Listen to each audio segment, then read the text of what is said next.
This past April, Luke and I traveled to Loreto, Mexico for the first time. The caveat? We only had 4 days off work and only thought of the idea 2 days earlier. We literally planned it over text message on breaks at work. It's honestly a miracle that everything worked out the way that it did. Loreto is a small coastal town in Baja on the Sea of Cortez. It's easy to get to with a small international airport, but it's quiet, and most visitors come to sport fish or golf at Desante Bay Golf Course, neither of which sounded exciting to us. We were interested in scuba diving in Loreto Bay National Park.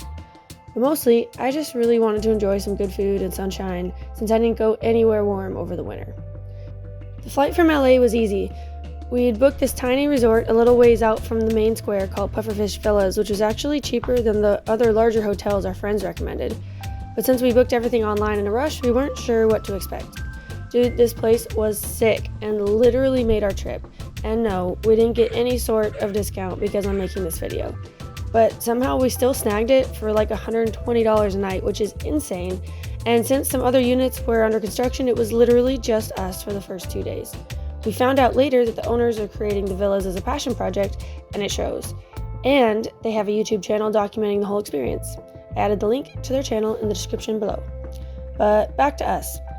The first thing we wanted to do was go check out the town. So we decided to walk along the beach, which is only like a block away. Sea temperature is basically at its coldest in April, but still so much warmer than LA. After leaving home at 4 a.m., I was getting super hangry, so we went to this sweet little taco shop that our friend recommended, which surprisingly had literally the best lemonade ever, and got some of the best tacos I'd ever eaten. Then checked out downtown Loreto, which is super small but really cute, and headed back to our villa for a little swim before freshening up and taking these adorable free beach cruisers back into town for dinner. The beach cruisers came in clutch for the whole trip and allowed us to explore the whole town and saved us a ton of time. Way better than walking. But anyway, we went out to dinner at this super nice restaurant called Santo Cielo, and oh my gosh, was it fancy. And surprisingly empty on a Friday night.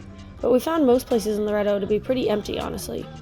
On the ride back, I had to stop for cake and a cup at a little street fair. I will never not stop for chocolate. The next morning, we met our neighbors.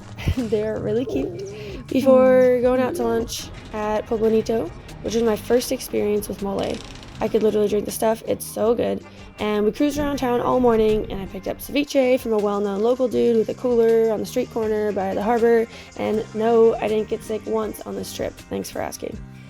Which is great, because the next morning we were off on our biggest adventure of the trip, scuba diving at Isla Coronado.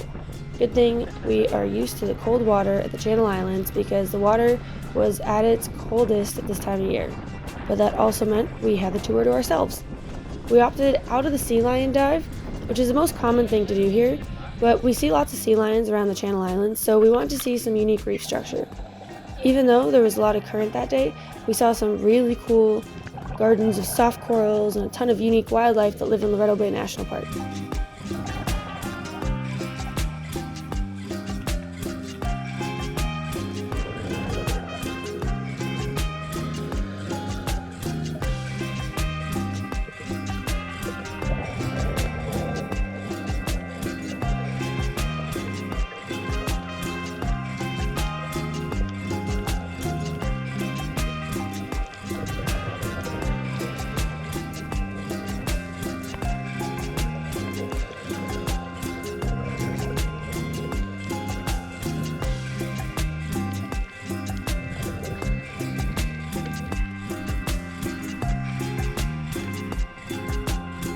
Even Coronado Island was super cool, and we even got escorted home by some bottlenose dolphins.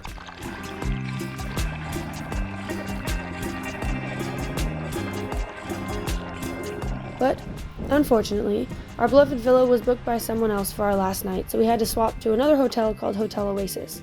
It seemed well rated online, but somehow this was even more expensive than a private villa. I'm not quite sure how that works. The safe was broken, the shower pressure was so bad I couldn't even wash my hair, but the view was nice and they had free breakfast, so whatever. It was a place to stay, and beggars can't be choosers when you book a place the night before.